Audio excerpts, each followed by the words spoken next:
আসসালামু আলাইকুম এভরিওয়ান, আমি হচ্ছে রিয়াজ। আমি আইন বিভাগের জন্য এই পরীক্ষা দেওয়ার জন্য সিলেক্টেড। তো আমি অলরেডি আইন নিয়ে পড়াশোনা করছি ঢাকার মধ্যে। তো আমার খুব ইচ্ছা ছিল রাজশাহী বিশ্ববিদ্যালয়ে আইন নিয়ে পড়ার, এবং আমি তোমাদের মতোই সিলেক্টেড হয়েছি।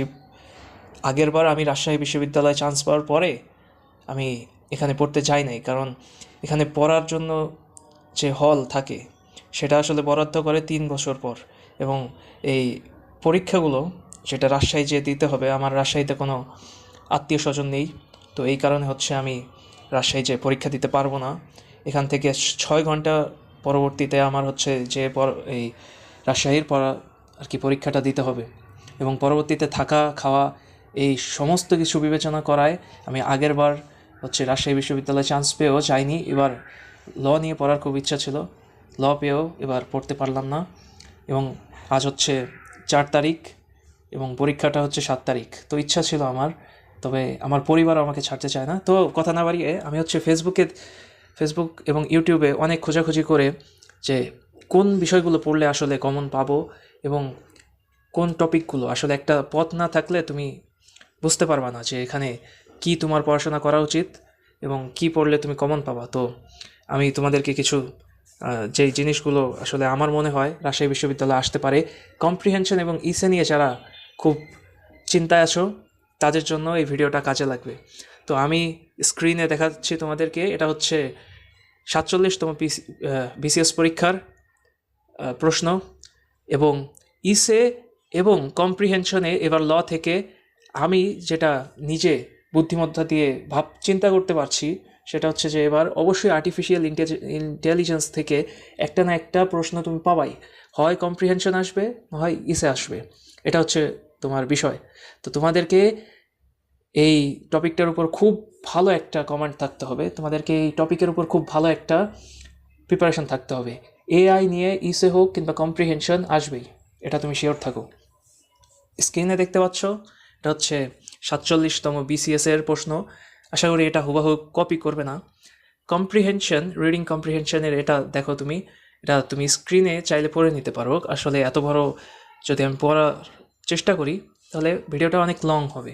আমি তোমাদেরকে কিছু আমি মনে করি যে আমি যেসব সাজেশন দিচ্ছি এখান থেকে আসতে পারে, কিংবা তুমি এটা থেকে প্র্যাকটিস করলেও কমন পাবে।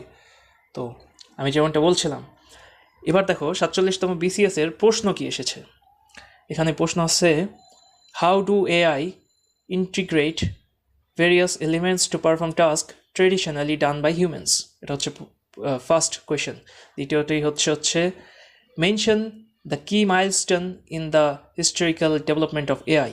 তৃতীয় প্রশ্ন, what are the potential negative effect of AI on humans life. এবং চতুর্থটা হচ্ছে, what is the proliferation of AI, who contributed to its proliferation. Okay, so পরবর্তীটা, what do you understand by the term, এটা আমি নিজেও করতে পারছি না, যাই হোক এটা পড়বো না, ভুল প্রোনাউন্সিয়েশন হতে পারে, হোয়াটএভার। পরবর্তীটা দেখো, how does AI contribute to cultural ramifications. তো এ হচ্ছে তোমার 6টা প্রশ্ন। এটা তুমি যদি প্র্যাকটিস করো, এটা 47তম প্রিলিতে আসছে, আমি আশা করি যে রাজশাহীতে অ্যাটলিস্ট ইসে থেকে একটা কমন পাবা। সো ইসে পড়ার জন্য আমি তোমাকে কয়েকটা ইসে দিচ্ছি।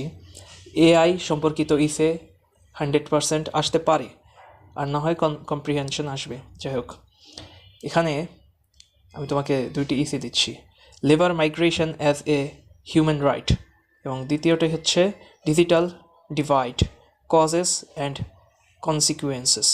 সো এটা হচ্ছে, এ দুটো হচ্ছে 47তম প্রিলির লিখিত পরীক্ষা আসছে, এগুলো ভালো মতো পড়বে। পাশাপাশি কয়েকটা সমসাময়িক টপিক আমি তোমাদেরকে বলি। একটা হচ্ছে মব জাস্টিস, ইয়েলো জার্নালিজম। ঠিক আছে, মব জাস্টিস, ইয়েলো জার্নালিজম। এবং যেহেতু আমাদের নির্বাচন, সেহেতু তুমি এটা পড়তে পারো যে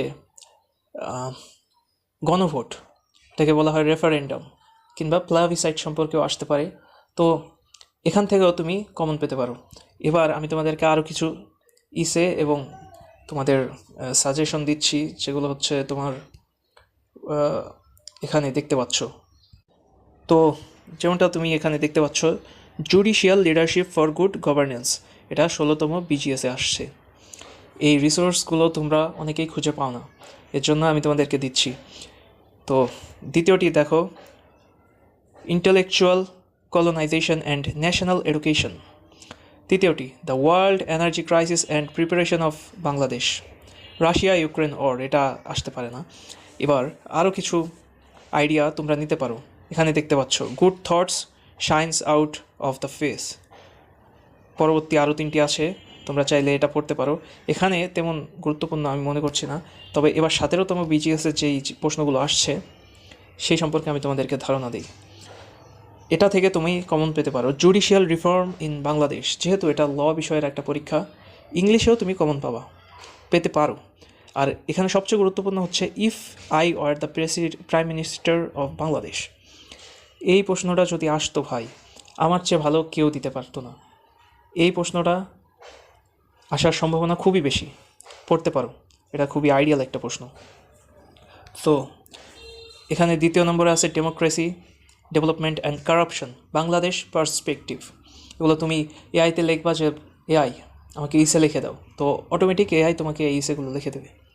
আরও আছে, তুমি এখানে আরেকটা প্রশ্ন পড়তে পারো, যেটা হচ্ছে example is better then precept. এটা আচ্ছা, তো তুমি এই প্রশ্নগুলো যদি পড়ো, এগুলোই মোটামুটি আইডিয়াল লেভেলের একটা কোয়েশ্চেন।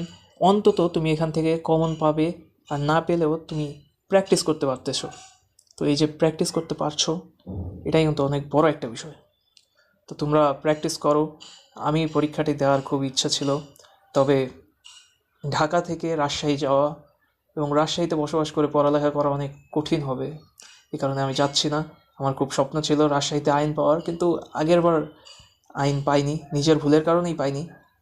সো এবার আমি আইন নিয়ে পড়াশোনা করছি।